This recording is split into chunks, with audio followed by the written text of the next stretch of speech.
Hello and welcome to another edition of For the Record. I'm Sean Murphy and I am very pleased to have back at this table Chuck Carberry. He is a show designer for the Rhode Island Spring Flower and Garden Show. It's been too long because for some reason we skipped last year. You were here a couple of years ago. Welcome back, sir. Thanks for having me back. Appreciate it. Let's do a sort of a background on what, in case those who don't know, what the Rhode Island Spring Flower and Garden Show actually is. We're an event at the Rhode Island Convention Center that showcases the talents of contractors and garden designers from all over New England, actually. It's a 4-day event. They set up these amazing displays in a very short amount of time.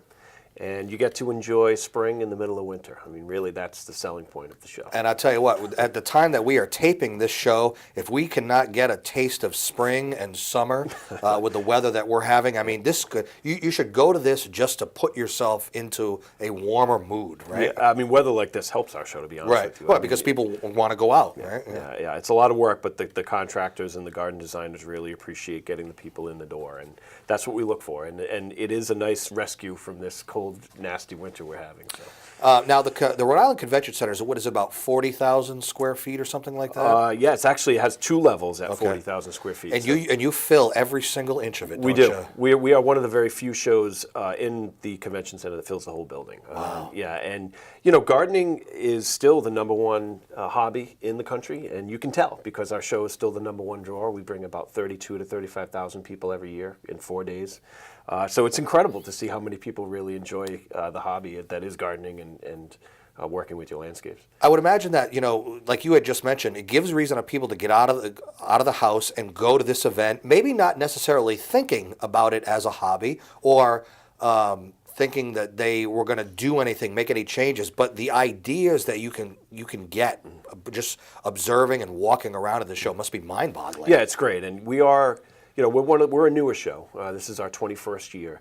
And That's a new show? It's a new show, yeah. I mean, Boston and Philadelphia have been doing flower shows for 100 years. Wow. And Philly is the oldest show. But one of the things we have is it's a very creative show. The gardeners work together. It's not very competitive. We don't have as many awards as some of these big shows. But what that does is it fosters some community, and they work together, and a lot of creative talent As goes opposed into to the competing. show. Exactly. And the other good thing about that is a lot of these designers are at the show. So when you come and you pay your ticket and you're walking these gardens, the designers are there. So if you have questions about what got done or what was their inspiration, they're sharing it with the people that come into the show. So I'm really proud of that. We're a very interactive show, and I think you get more out of it as a visitor that way. Let's go back in time to the humble beginnings because, you said other shows have been doing this for 100 years, but what was the genesis of this show? How did it come about, and why was it, and how was it decided that a show in Providence or in Rhode Island in general was needed? I mean, it started with the original ownership, which was Down East Enterprise. It's Down East Magazine. They owned other flower shows in other parts of the country, felt that Rhode Island was a good market and needed a show, and then with the new building, gave it the ability to be able to do that. They needed space like that to be able to do it. We were the second show ever to set up in the building when it first opened. No back kidding, in 1993. Do you remember what the first show was? Or? What the theme was? Well, no, just the first show. Before you were the second show. What was before you? It was the auto show. Oh, It was okay. the Well, very that first makes one. sense. Yep. Yeah. And then 2 weeks later was the flower show. Yeah. And I was involved from the very beginning. Wow, and that's we great. were all learning how to do this, and it was really great. And the progression of the show has been wonderful as we've grown with the building. And the building is central. It's downtown. It's easy to stay in Providence. Parking. It's cheap to park compared to Boston. So we have a lot of things going for us. Federal Hill's right up the way, and you can walk and get a great dinner and then come to the show. So it's worked well. It's worked well for the city. Yeah, no doubt. This show is unique, I guess, in the sense that it's a very different theme every year, and that's one of the things that you, as a show designer, are very much involved in. Before we get to this year's theme, which is fantastic, by the way, talk about some of the themes of the past shows. Oh gosh, I mean, we've done Gardens of the World, where the inspiration was all parts of the world. We've done fairy tales, where people interpreted gardens based on their favorite books or novels or fairy tales. Those are definitely popular. We've done like The Secret Garden, where people focus on structures and small little hidden places. So we've done music as the theme. Garden Symphony was the theme that year.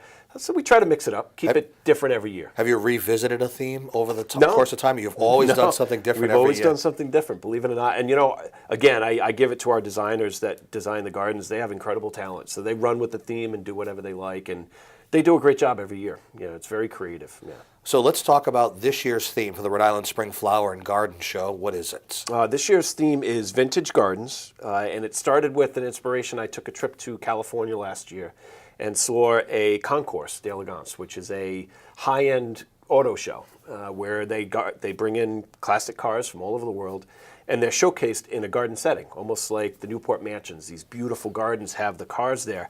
And I was inspired by it because I've seen antique cars and I'm a car enthusiast. And when you see them at a regular show or in a parking lot, it's great and you admire the cars. But when you see the cars in a setting like that, it's really spectacular. So just decided to run with it. So this year, Vintage Gardens is going to have a vintage automobile in every one of the gardens. And the gardens are going to be inspired by the car, either the era of the car, the color of the car, the style. So we've got some really, really unique ideas. Now, that trip that you took out to California, was it specifically to kind of... It wasn't. Oh, it wasn't really? No, this was totally... we just went to the auto show because it was there. Right, and you're a car enthusiast. Yeah, and it was in the plaza, and just seeing the autos in that garden setting, I thought, hey, this could really be neat. This could be different. Now, did you approach anybody while you were out there and said, hey, I do a little show myself back east? Yeah, of course. I'm always on the lookout. That's right. Recruiting, and I recruited some people from Rhode Island, even Connecticut and Massachusetts, to bring their cars and connected them with the gardeners. So some really great stories. I mean, because people are passionate about their cars, almost as passionate as they are about their gardens. So it was a good match. It was a good match. Tell me about some of the actual cars themselves that will be in this show. Sure. I'll start with, in the entrance garden, we have a Ford Model A, 1930 Ford Model A, which is just really spectacular, immaculate condition. And again, it was a family car, so there's some history there. It's going to be in a very aristocratic type garden with the big gates and the big cobblestone driveway. You could picture it, Yeah. So that's going to be right at the entrance garden, and I think that's just going to be spectacular. And I could go on and on. I don't want to give it all away, but we've got a Ferrari coming to the show. We've got a '57 Buick Classic coming to the show, which is immaculate. A '68 Camaro, which is part of a muscle garden.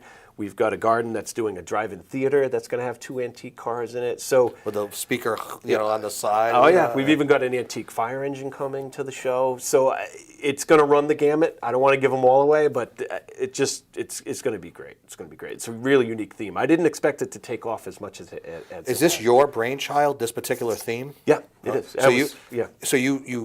I want to get the whole idea of, because one thing that we were talking about, and we'll get into this a little bit in the show. You're already planning next year's show. Right. So was this idea like a year ago, right around this time, that you presented this idea to others on the staff? Talk about how that came about. It was. It actually happened the fall prior to last year's show that I took the trip. And started talking about the idea with people in the office and saying, hey, this is unique. And you understand, this has never been done before at a flower show. So this is extremely unique. So I'm thrilled about it. And it's a little risky. I thought, some of the people that just love gardens, they might not appreciate this. But what I figured out is that the cars become ornament in the garden. You know what I'm saying? Is they're just another piece of the garden, a focal point. And if they provide inspiration for the garden, then that's beautiful. And that's exactly what happened. Is all of the gardeners embrace the concept and they love it. And it's really created some unique design ideas for the show. I don't think anyone's ever considered a 2013 Ferrari as an ornament before. No, right? No kidding. I know. It's why we use the term vintage. Yeah. Because we have new and old cars. We didn't want to pigeonhole the designers into one idea. So the idea of vintage came up because it can really run the gamut for any car. I mean, a brand new Ferrari is automatically vintage. Is it 2014 or 2013? It's a 2013. Okay, Ferrari, all right, because that's really right off the assembly line. Yeah, it is. It was 2014. So it's there are some highlights there that I think people will really enjoy seeing them in that setting, not just for the visitors, but for the car enthusiasts and for the garden designers. I think it's just really unique. Yeah, the people that go to the Rhode Island Spring Flower and Garden Show every year, they're going to go. How do you reach out to these car enthusiasts? And that's a big, as you know, because you're one yourself, that's a very passionate group of people too. How do you get the word out to a whole different set of people that wouldn't normally go to this show? Yeah, we've already started. And the interesting thing is the car owners become the advocates. So they've got all the connections and saying, hey, my car's going to be there. Yeah. Check this out. Make sure you come see it. So And I didn't expect how quickly that would take off, and it's taken off incredibly well. There are many more groups that are involved in antique car collecting and vintage car collecting than I even imagined. And we've gotten a lot of those names through some of the local clubs we've worked with, and word's gotten out. Did you have to turn some people away? I mean, because you can only fit so much in there. You know? Yeah. I mean, I had more people interested than we can accommodate. Wow. Absolutely. And yeah. you're talking about the Rhode Island Convention Center. That says something. You know? I know. It's exciting. The only thing about this show is you can't drive the cars. You can just kind of look at them. No but, kidding. But I mean, you can't take away from the fact that it's still the Rhode Island Spring Flower and Garden Show. So that sort of has to take center stage. No, I right? understand it. And, the goal for me is to have people that come to the show walk through the doors and feel like they've entered a spring flower show. So they want to hear, I want to have them hear birds, hear water moving, smell the grass, smell the mulch, feel like they've actually walked into a spring flower show that just happens to have cars in every one of the gardens. So in their mind, as they're walking in, you've got this set up to the point where their mind is taking over on a nice spring day on the lawn or the yard, right? Bingo. And that's why our people come back every year, because it is a great feeling to walk through that door after the gray winter and say, oh, wow, hey, this is great, That we're still in now. Sure. So, It awakens the senses. They smell flowers. They see life. And again, I think this theme is just going to bring both of those enthusiasts to the show. And my ultimate goal was to say, hey, if I'm going to go to the show, or my wife goes to the show, all of a sudden I find out there's a 57 Corvette there. Maybe I want to go check that out. Maybe I can go with the wife and make it a day. And that was the goal, is to try to make it a little more inclusive, to get everybody to come, even the kids, and really enjoy the show for really what it is. And that is to make people happy and to create something unique in the middle of the winter. And also just allow them to have their mind and their heart take a break from everyday life, whether it's cold or just whatever they're doing, and just enjoy it for however long the time they're going to be there. Yeah, just to escape, and obviously, too, to learn something. Because we have a lot of features there at the show that people could take advantage of. Let's give out the website. We're going to take a break, but I want you to give the website out. It's a very simple website for people to go to. Flowershow.com. It is that simple. We'll take a break and come back. I'm Sean Murphy. I'm here with Chuck Carberry, who's the show designer for the Rhode Island Spring Flower and Garden Show. We will take a break and come back. I'm Sean Murphy. This is For the Record. Stay with us.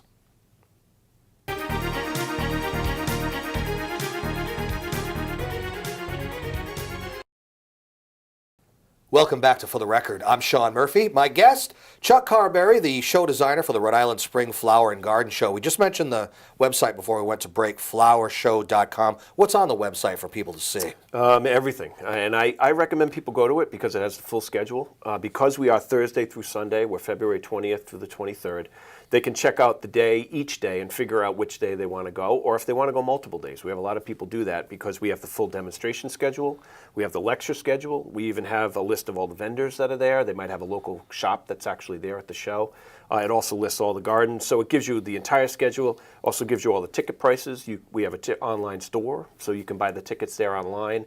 And they're $17 in advance, so they're $2 off, which is a really great deal, so you can get them online. We also have group tickets available there, too. If people wanted to bring a group of 15 or more, they get an additional discount.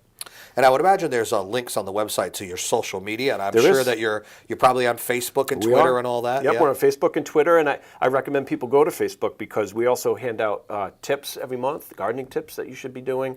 So it's a nice little link for people to be on. The tips automatically come through for you. So again, you can actually learn some things prior to going to the show. And social media for really any organization is so key now because it's all about a website is fine, but it's static. Social media like Facebook and Twitter, people, that's word of mouth, and it's networking. That's key. It is great, and we have a great following. I mean, a lot of our authors that come and we have a book signing. A lot of them will respond to people on Facebook, so you can actually ask the experts the questions right over Facebook. So we get that dialogue all the time, which is a great tool. Yeah, and all the social media, you can probably just follow links right through the website. We can, yeah, you can, and again, it's a very valuable tool. Yeah. And by the way, speaking of social media, this show is available on YouTube too. So if you might be watching it on YouTube or just on TV. You had mentioned that because the show is February 20th through the 23rd, it might be advantageous, depending on how much you're into this. There are different things on different days. So if you just go up for one day, you might actually be missing out on something. True. That's why the website's great. So, for example, if you wanted to see a specific author, have a book signed, make sure you find out which day that is. Usually our busiest day is Saturday. But we do very well right through the week, from Thursday right through Sunday. We have a lot of groups on the Thursday that come in. I recommend people come midday because you can actually extend it. We're open through 8 p.m. So just skip out of work a little bit. Yeah, right, come exactly. on over. Or like I said, spend the day in the city. Have a nice lunch on Federal Hill and then come to our show. It's a great city. If some of your visitors haven't been there, your viewers, I would recommend it. It's a great city to spend a day. It's not as expensive to park.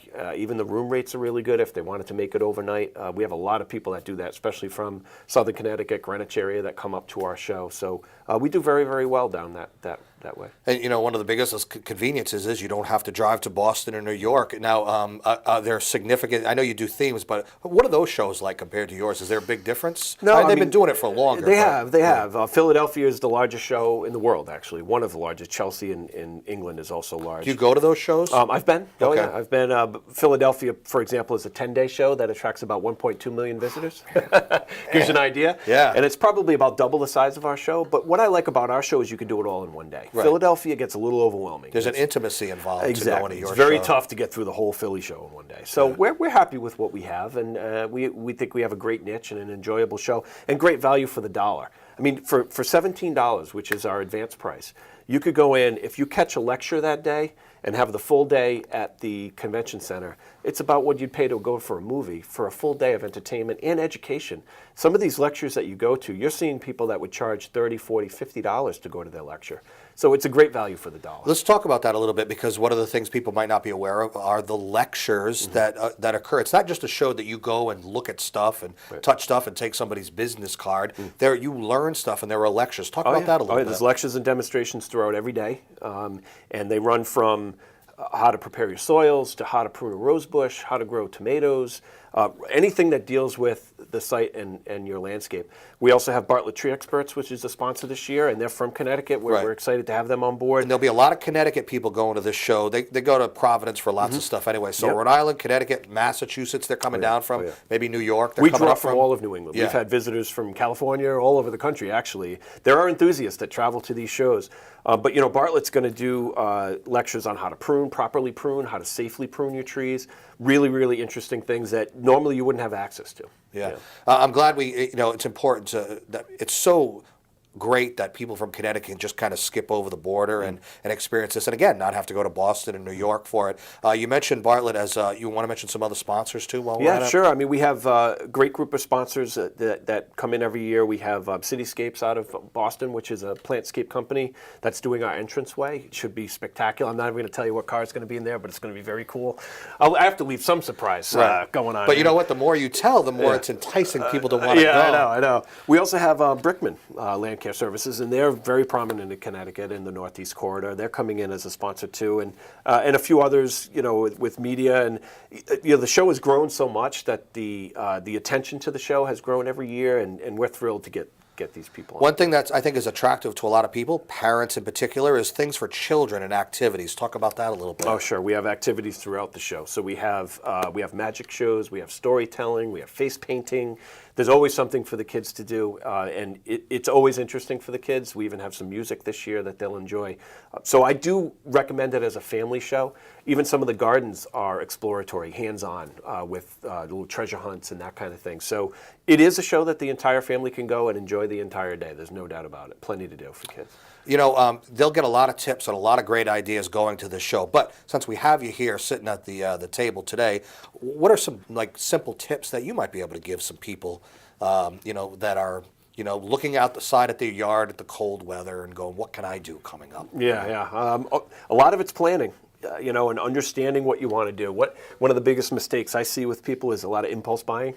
You go to that Home Depot or you go to that nursery early in the spring and you don't have a plan and just buying, right? You buy this or buy that because it's kind of cool, and if it sits around, or it gets planted in the wrong spot, or it doesn't really match what your goals are, and that's the important thing, is to understand what you want out of your landscape and make sure that the areas that you're going to use are properly prepared. And if you like lawn, use the lawn. If you have kids and they're going to be active, give them a space. Or if you have pets, make sure they have a space. So a lot of mistakes I see made are people just jumping the gun, impulse buying. But the good thing about the flower show is seeing these gardens laid out can give you inspiration for that planting. And you can see materials. The right way, too. Right. You can see materials used in the garden, different types of pavers that you might want to redo your driveway. You can actually see them, not in a photograph, not on a rack, but actually in a driveway. It's really great for inspiring people and giving them ideas to go into the next season. And they meet the right people doing the work, because we recruit the best of the best that do our show. Any celebrities stopping by or anything? We have a few. I mean, Okay. a lot of the local people that are involved in the show. We've had Roger Swain. He's coming back, and people love Roger Swain. Yeah. It's Yeah, incredible. popular, yeah. Oh, he's fantastic. He's really great. So we have a few coming on board, and they can go to the website and get all the bios. We have Paul Parent, who does a gardening show that's extremely popular.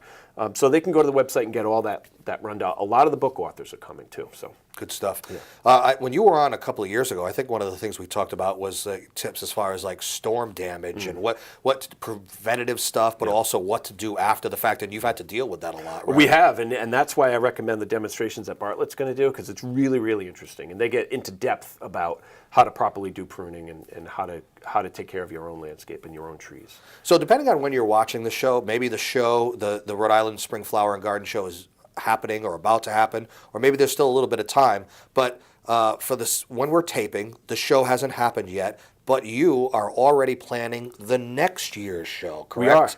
We are. You're that far ahead. We are. Yeah. I mean, we start right away.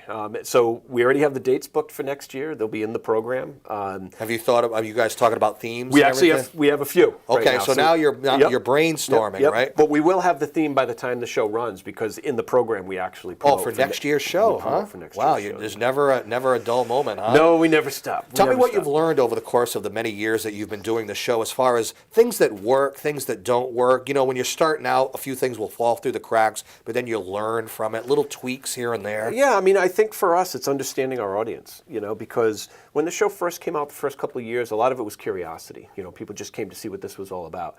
And what I found is that even during the downturn in the late 2000s, our show still did well, because people are enthusiasts and they love what they're doing. And the key is about recruiting the right people to do the show.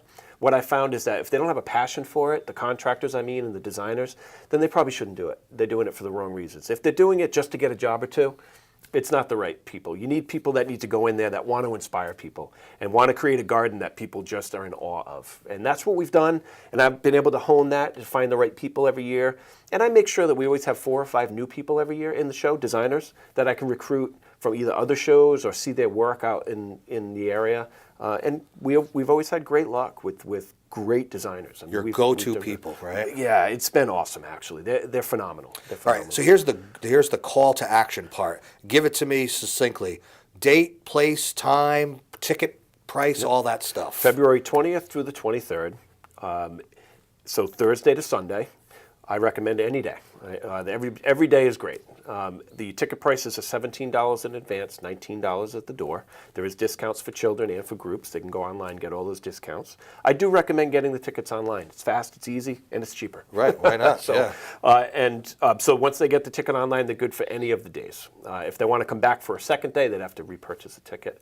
Flowershow.com is your key. That's where all the information is on all the lectures, all the demonstrations. I recommend going there to schedule which day you want to go. Right, because there's different things on different days. Yes, right? and also on the website, we do have some group reservations. Some partnerships with hotels and restaurants. Okay, good. So they can actually buy a package deal. So go on the website, you can find those also.